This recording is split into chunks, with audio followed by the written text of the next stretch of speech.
Там рюкзаки, варежки, там валиши. Носки, варежки, трусы, майки, да, все да, есть. Все. Последняя сессия для нынешних парламентариев проходила на фоне сувениров, туризме и разговоров об отдыхе. Дело сделали, гулять могут смело.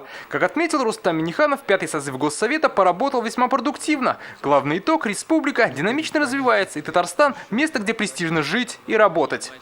Хочу поблагодарить за нашу совместную работу. Еще раз говорю, какого бы мы принадлежности не были, партийные, значит, Единая Россия, коммунисты, наша задача одна. Мы можем где-то спорить, а в целом все наши помыслы сделать нашу республику еще лучше. Как отмечали, своевременные законы помогали росту экономики, модернизации социалки и развитию культуры.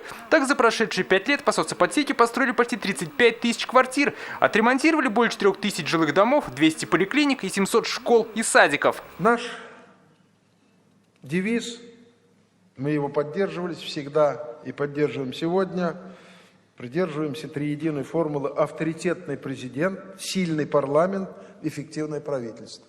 На долю депутатов выпало и немало непростых вопросов. Как вспоминали, особенно жаркие дискуссии велись по поводу преподавания языков. Главное, удалось сохранить межнациональный мир. Прокуратура, надеюсь, поймет, что это крайне важная задача. Не просто слово в слово, букву в букву переписывать федеральный закон. Потому что учителя очень ранимые люди. После этих всех процедур Баков знает, сколько людей осталось без работы, сколько людей разочаровались во всех этих делах. Сейчас перепись начнется, еще там начнем по предложению Тишкова, коллеги Валерия Александровича, переписывать.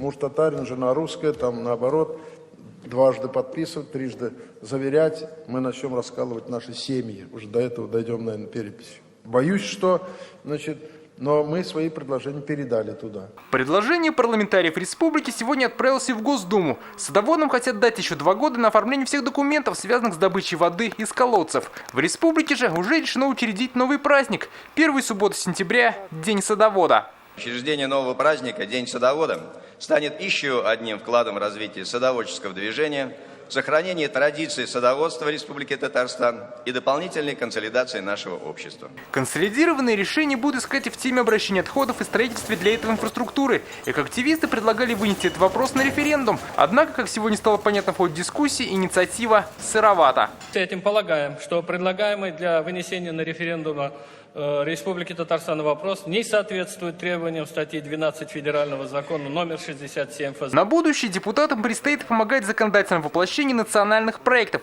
В республике уже утверждены 47 региональных программ. При всех дискуссиях завершили заключительную сессию на примирительной ноте. Как бы мы ни спорили, как бы ни выступали, уважаемые товарищи, мы в одной лодке. Удовлетворение есть у всех.